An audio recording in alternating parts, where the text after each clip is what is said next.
Se você quer ter um time de vendas campeão, um time de vendas que performa, eles têm que saber exatamente o que eles estão fazendo.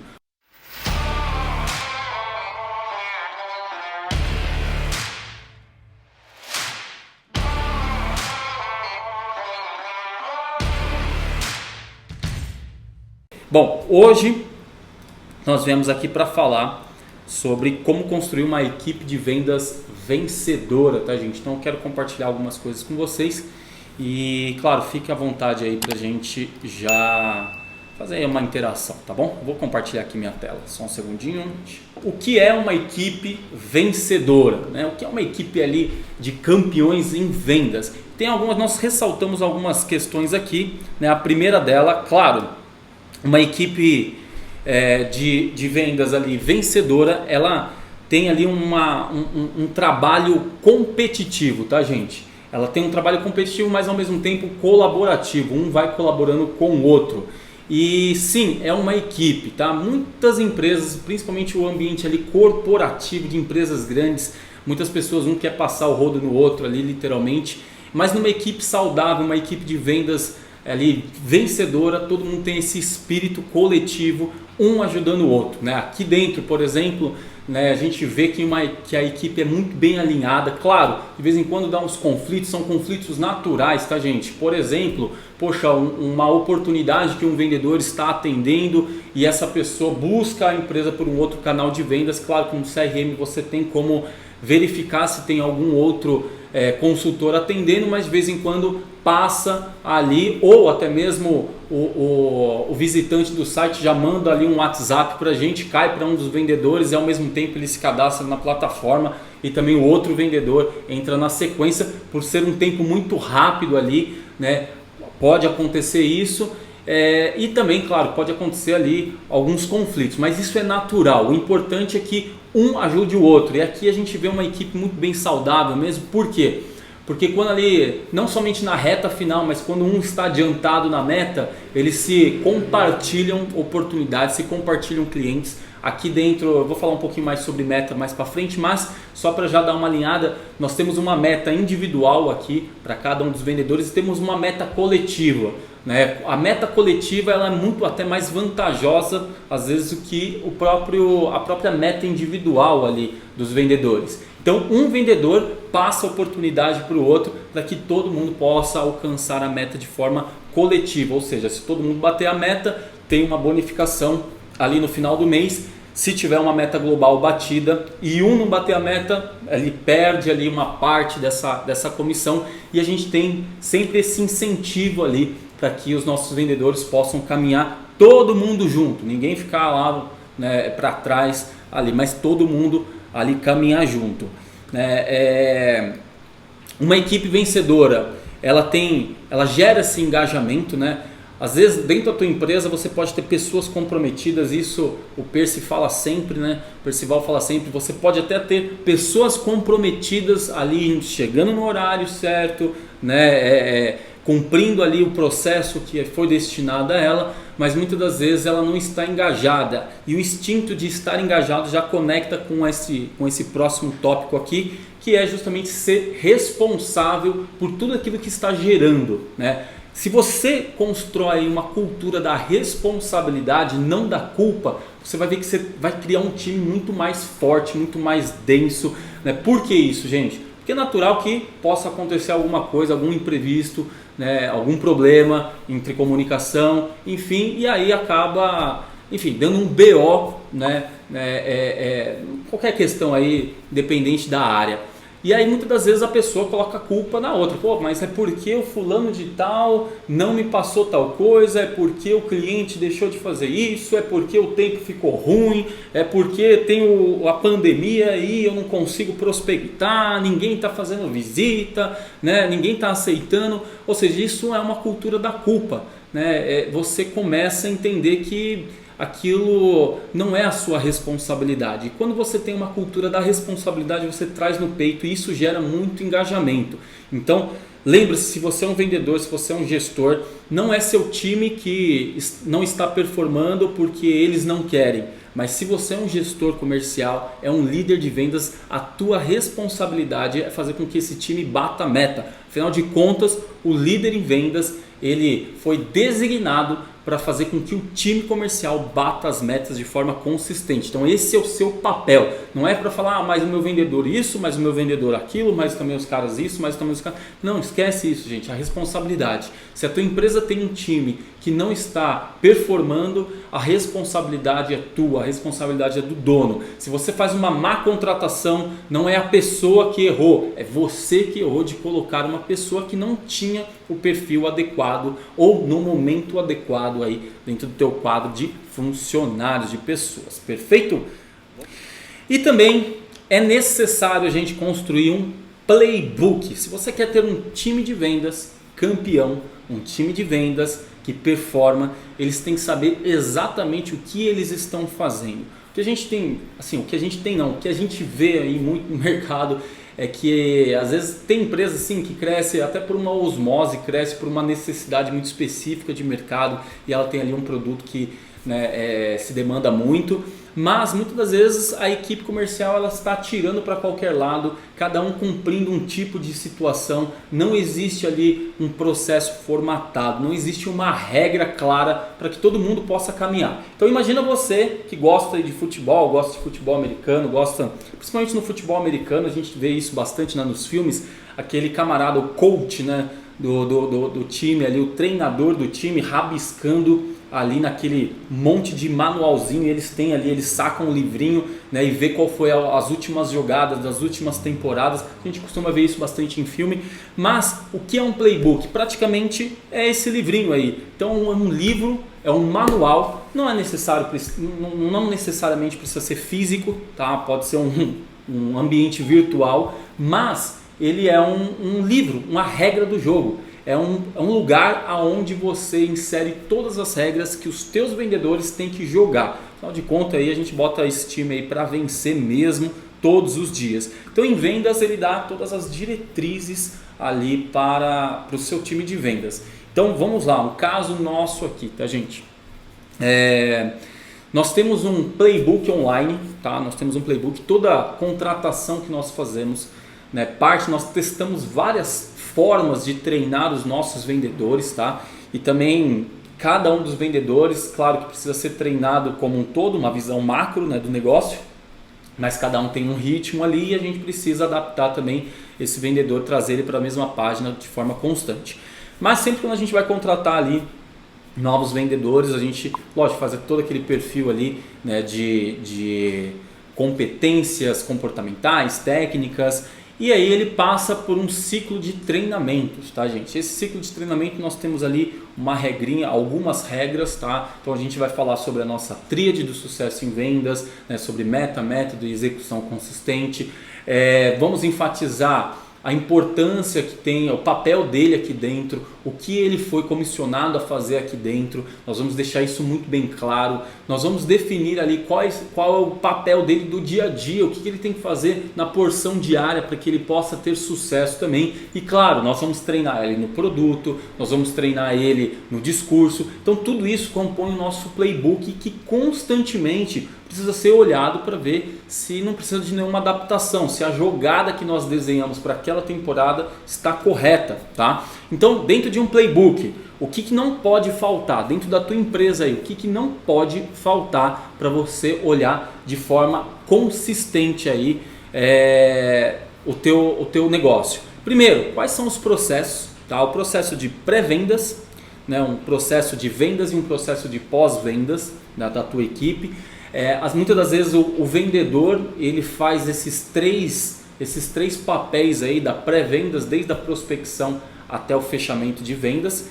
Ele faz o papel da venda mesmo em si, ele faz o papel do pós-vendas muitas das vezes, tá? Então tem que deixar muito bem claro ali quais são qual é esse processo, qual a importância de cada um dessas etapas também. Depois, faz o que ele deve fazer em cada etapa. Aqui nós temos um manual muito bacana que fica inclusive na baia de cada um dos nossos vendedores aqui, e eles de forma constante eles revisitam revisito essas informações. Que mostra lá que na coluna do nosso funil de vendas, no caso, né, do nosso processo ali de vendas, o que ele tem que fazer. Então, inserir o lead, estudar o lead, quais são as informações que ele precisa estudar do lead, né? Site, ele tem que entrar lá no perfil, se o camarada tem LinkedIn, ele tem que dar uma, né, hoje a juventude fala stalkeada, né? Tem que dar uma buscada, uma vasculhada ali na vida profissional, obviamente, né, do lead, para entender aonde ele tem pontos de conexão também e trazer a empatia, tá? A gente analisa o site da empresa, se é um e-mail corporativo, se é um e-mail Gmail, Hotmail, essas coisas. A gente busca mais ali pelo nome completo do camarada que se cadastrou, pelo menos nome e sobrenome, para ver se a gente consegue muito mais informações, tá? Então, primeiro passo é estudar o lead, inserir o lead obviamente no funil, depois estudar ali o lead. Depois, preparar ali o momento da ligação. Nós temos aqui 3 perguntinhas chaves para qualificação, tá? É um método que foi baseado nas outras metodologias já de mercado, como BANT, GPCTBA, enfim, tem algumas metodologias ali de qualificação. Nós temos 3 perguntas chaves nesse primeiro momento da abordagem e a gente sabe exatamente o que falar, o que perguntar e qual é a pergunta chave. Em determinado clube da meta nós vamos falar até sobre métodos de qualificação, isso é bem interessante, né? Até mostrar o nosso método aqui de qualificação e você construir obviamente o seu, porque cada empresa tem a sua.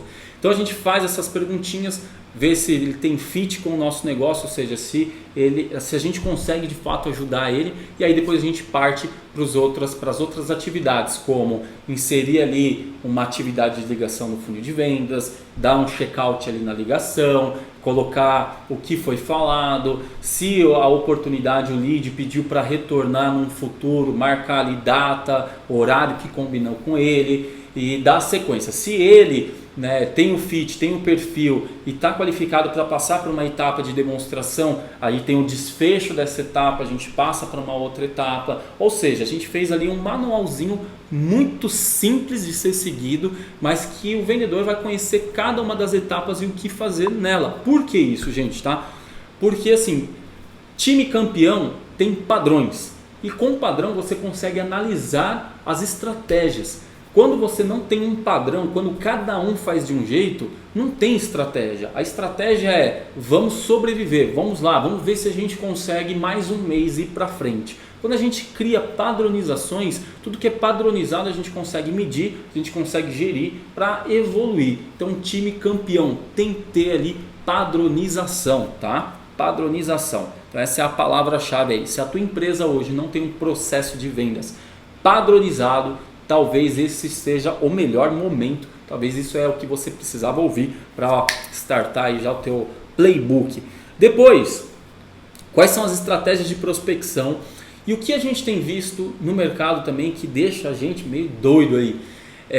O vendedor é contratado, tá? Então eu vou botar muito mais a bola agora para o gestor, tá? Aliás, vou colocar a bola para o vendedor, vou colocar a responsabilidade agora para o gestor.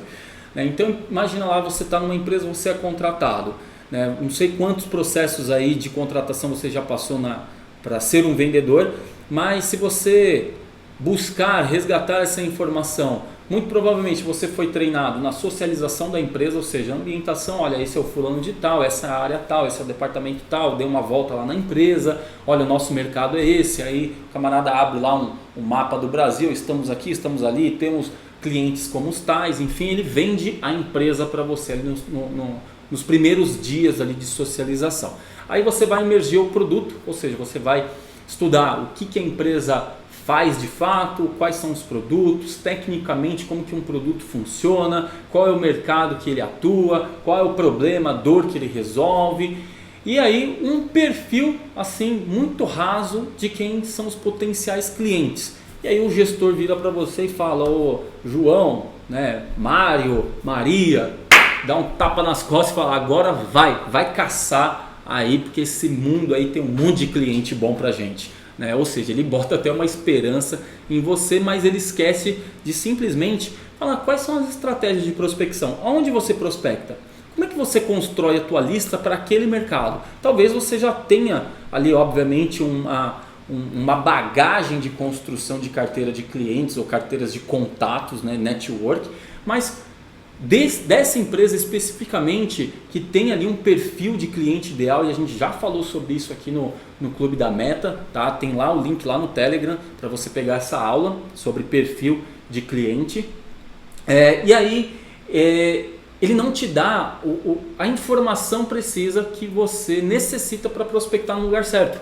Aí você sai caçando e perde-se muito tempo, e a gente sabe, gente, que a prospecção ela é um dos principais momentos de uma venda. Por quê? Porque se você colocar oportunidades poluídas, oportunidades sujas, que não tem nada a ver com o teu perfil de cliente, né, você vai gastar muito tempo em cima daquilo até perceber que esse não era o perfil do teu cliente. Então, muitas empresas cometem esse erro. Sim, eu tenho que ter estratégias para prospecção em cada canal de vendas, tá, gente? Cada canal de vendas. A gente chama de canal de vendas tudo aquilo que alimenta o nosso funil de vendas. Por exemplo, qual a estratégia de prospecção que você tem para network? Qual que é a estratégia de prospecção que você tem para o universo do marketing digital? Tá? Inbound marketing, seja conteúdo ou patrocínio, links patrocinados, cliques. Qual que é a estratégia que você tem para feiras e eventos, embora agora tudo, né, travado em feira, mas está voltando, graças a Deus. A estratégia de prospecção de indicação, gente. Né? Às vezes o camarada fala, olha, pô, a nossa empresa só funciona em indicação. A gente não prospecta em nenhum outro lugar. O negócio é só indicação. E o dia que esse cliente parar de te indicar, ou que alguém parar de te indicar, como que vai ser o abastecimento das suas oportunidades? Então eu tenho que entender que existe sim técnicas para pedir indicação, tá, gente? Para prospectar ali junto com as indicações. E as carteiras, né? As estratégias para você recuperar aquele cliente que já foi perdido, né? O cliente que está ativo e eu tenho que pulverizar, aumentar o meu mix ali de oferta naquele cliente que já compra um determinado produto e agora ele pode comprar os demais produtos. Então eu tenho que ter estratégia para cada etapa ali para cada canal de vendas, perfeito? Depois eu preciso entender que sim, eu tenho que ter scripts, e esses scripts eu coloquei entre parênteses aqui ter como uma base. Por quê, gente? Um script de vendas não é para ser lido ali na hora do telefone ou na hora de uma visita, enfim. É mais para você ter como uma base do que você deve perguntar, né? As perguntinhas lá de qualificação que a gente já colocou, o que você deve falar que é extremamente importante, né? Que traz uma relevância ali para a sua oportunidade, para o teu lead, tá? Qual é o teu discurso ali nos primeiros momentos de uma ligação? Então eu tenho que ter uma base ali de um script e, claro, cada vez mais eu vou ficando mais natural ali naquele processo de prospecção e de script de vendas. Tem que ter indicadores para ter kickoff, né? Ou seja, reunião de vendas. Pelo que você mede os teus vendedores? Se você mede os teus vendedores só pela quantidade de dinheiro que ele traz para dentro da empresa, isso é o suficiente? Eu falo que não é o suficiente. Você deve sim olhar taxas de conversões, você deve olhar por que esses caras estão perdendo oportunidades, aonde, em que etapa eles estão perdendo, né, os motivos pelos quais eles estão perdendo em cada uma dessas etapas, o que ele deixou de vender no mês passado que possa virar nesse mês, oportunidades perdidas já do passado, taxa, enfim, todas as taxas internas ali de conversão para você entender aonde você deve aportar o conhecimento. Então tudo isso deve ser levantado. Claro, você numa reunião de kickoff, como é algo ali mais rápido que tem que ser feito, você tem que deixar ali meio que já engatilhado quais são os indicadores que essa equipe de venda será medida, e ele deve ter noção disso também, tá bom?